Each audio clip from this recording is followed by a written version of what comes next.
I'm gonna show you how to remove Gemini from Google Assistant. So to get started, you have to open your Google Assistant settings.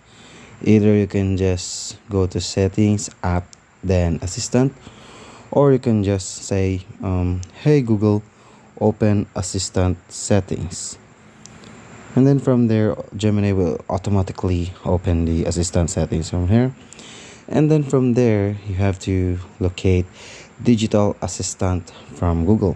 All you have to do is just scroll down and you'll see it right there.